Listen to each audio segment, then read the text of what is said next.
वो जो Travis head को आउट करने के बाद जसप्रीत बुमराह, केएल राहुल और विराट कोहली का रिएक्शन था, वही रिएक्शन था 140 करोड़ भारतीयों का जब भारत ने पर्थ में इतिहास रच दिया। इतिहास रच दिया और वर्ल्ड टेस्ट चैंपियनशिप की नंबर 1 कुर्सी पर एक बार फिर से अपना कब्जा जमा लिया और ऑस्ट्रेलियाइयों से मानो कह दिया कि पिछली बार जब लौटे थे गुरु तब गैबा का घमंड तोड़ा था, इस बार पर्थ के किले पर भारतीय तिरंगा जो है वो फहरा दिया है। ऑस्ट्रेलिया यकीन मानिए बहुत अंडर प्रेशर हो गई है, क्योंकि ऑस्ट्रेलिया को उम्मीद नहीं थी कि वो इंडिया से ये मैच हार जाएगी, और हारी नहीं है, एक तरफा मुकाबले में हारी। 295 रन ऑस्ट्रेलिया नहीं बना पाई थी किसी भी पारी में, और 295 से उसकी हार हुई है। बॉर्डर गवास्कर सीरीज को लेकर ऑस्ट्रेलिया के तमाम दिग्गजों ने कहा था कि जी ऑस्ट्रेलिया 5-0 से जीतेगी, 4-0 से जीतेगी, 3-0 से जीतेगी। 90% एक्सपर्ट्स उनके इस बात को थे कि वो इंडिया को डोमिनेट करेंगे, इंडिया को एक तरफा मुकाबले में हरा देंगे। लेकिन मानो टीम इंडिया जिसमें कप्तान रोहित शर्मा नहीं थे, शुभमन गिल नहीं थे, मेन गेंदबाजों में मोहम्मद शमी इसका हिस्सा नहीं थे, उन्होंने खुलकर ये कहा हो रुको जरा, सब्र करो, तुम 4 रोज से नंबर 1 हुए हो, हम साल भर से नंबर 1 बने बैठे थे। टीम इंडिया ने 1-0 से बॉर्डर गवास्कर ट्रॉफी फिलहाल आगे लीड ले ली है। हालांकि इंडिया को यह समझना होगा कि वो ऑस्ट्रेलियाई हैं, ऑस्ट्रेलियाई अपनी गलतियों को जल्दी समझ लेते हैं, वो कमबैक करना जानते हैं, जब प्रेशर बढ़ता है तो वो रिएक्ट करना जानते हैं। इंडिया को फिर से मजबूती से लड़ना होगा, अभी समय बाकी है। रोहित शर्मा टीम इंडिया के साथ वापस जुड़ चुके हैं, हो सकता है अगले मैच में शुभमन गिल भी फिट हो जाएं। ऐसा भी हो सकता है कि सेकेंड टेस्ट मैच में मोहम्मद शमी की वापसी भी हो जाए। शमी फिट है, शमी भी बॉर्डर गवास्कर में ज्वाइन कर सकते हैं और टीम इंडिया का हिस्सा बन सकते हैं। पिंक बॉल जो है वो काफी चैलेंजिंग होता है, लेकिन कुल मिलाकर अब कहानी जो है वो दिसंबर 6 की तरफ सबकी है। लेकिन दिसंबर 6 की तरफ जाएं अगले मैच में, उससे पहले बात करते हैं नवंबर 3 की, क्योंकि नवंबर 3 को इंडिया अपने घर में व्हाइट वॉश हो गई थी।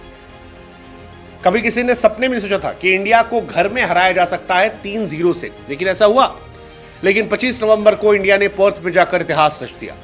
One of the greatest comeback story ever. जैसे इंडिया ने गिरने के बाद कमबैक किया है, यह उम्मीद ऑस्ट्रेलिया से भी लोग करेंगे। इंडिया का ही कमबैक इसलिए भी खास है, जो मैंने भी कहा, रोहित शर्मा नहीं थे, शुभमन गिल नहीं थे, मोहम्मद शमी नहीं थे, नीतीश रेड्डी का डेब्यू था, हर्षित राणा का डेब्यू था, देवदत्त पडिक्कल को टीम में शामिल किया गया था, केएल राहुल काफी समय से बाहर चल रहे थे, कमबैक हो रहा था। ये सारी चीजों के बाद ऑस्ट्रेलिया के ऊपर जाना, आई थिंक जसप्रीत बुमराह की कप्तानी की जितनी तारीफ की जाए उतना कम है, और captain Bumrah leading from the front, गेंदबाजी में बाकी बल्लेबाज जायसवाल जितनी तारीफ की जाए उतना कम है, और उसी का नतीजा है कि टीम इंडिया एक बार फिर से नंबर 1 बन गई है वर्ल्ड टेस्ट चैंपियनशिप के पॉइंट्स टेबल में। इंडिया अगर आप बात करें आखिरी 4 टेस्ट मैच की, तो पर्थ में मैच जीता, गैबा में मैच जीता, सिडनी में ड्रॉ हुआ था, मेलबर्न में हमने मैच जीता। ये आखिरी 4 मैच हमारे हैं, यानी ऑस्ट्रेलिया को ऑस्ट्रेलिया में जाकर धूल चटाना हमारी फितरत बन गई है। आखिरी 5 अगर बॉर्डर गवास्कर सीरीज की बात करें तो 2-1 से इंडिया जीती थी ऑस्ट्रेलिया के सामने, 2-1 से फिर हम जीते थे ऑस्ट्रेलिया के सामने, 2-1 से जीत, बार बार हम जीतते ही आए, हम हारते नहीं हैं। लेकिन इस बार ये कहानी इंटरेस्टिंग होने वाली है। इस बार पर्थ ने एक थप्पड़ दिया है ऑस्ट्रेलियाइयों को, एक ऐसा थप्पड़ जिसे शायद वो भूलेंगे नहीं। इंडिया की बिगेस्ट टेस्ट विन है ये, 295, इससे बड़ा स्कोर हमने कभी जीता नहीं।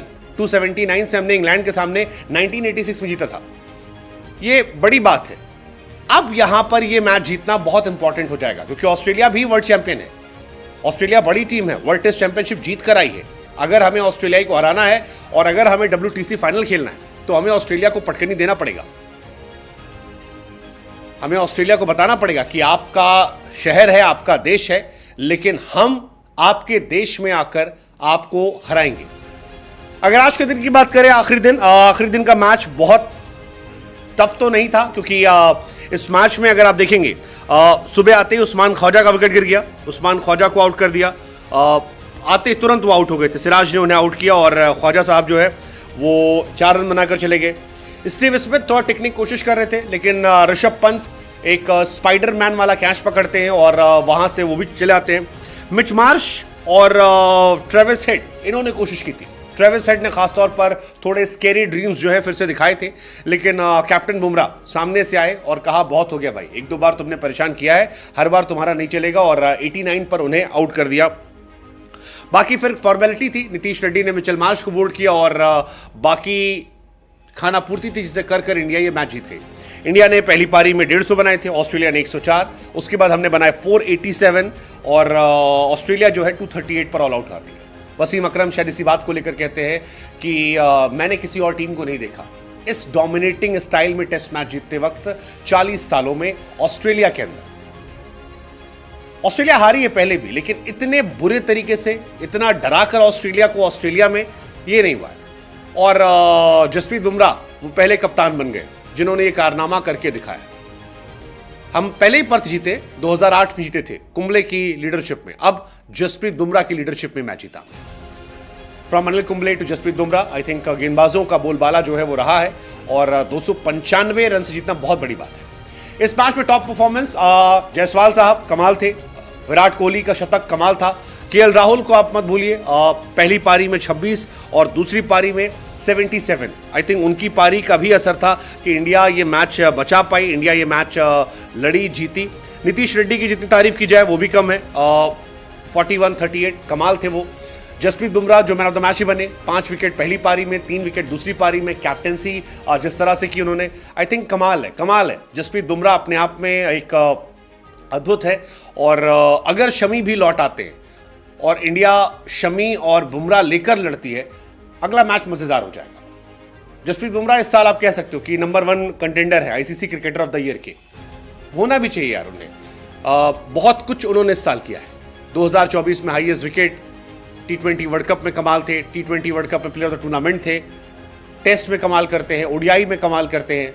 बुमराह जब से लौटे हैं तब से वो अलग लेवल पे लौटे हैं और जिस तरह से वो लौटे हैं, आई थिंक ये अद्भुत, अविश्वसनीय, अकल्पनीय, वर्णनीय है और इसकी जितनी तारीफ की जाए उतना कम है। ऑस्ट्रेलिया के सामने बुमराह कमाल रहे हैं, 8 मैच में 40 विकेट उनके नाम है। लेट्स जस्ट होप कि आगे के जो मैचेस हैं वहां पर भी बुमराह का मैजिक दिखाई पड़े और बुमराह ऑस्ट्रेलिया को ऑस्ट्रेलिया में यूं ही पटकनी देते रहे। But well play team India, well play team India. बस याद रखना वो ऑस्ट्रेलिया है, वो पलटना जानती है, वो लड़ना जानती है, वो गिर कर उठना जानती है, उठने मत देना। Let's just hope.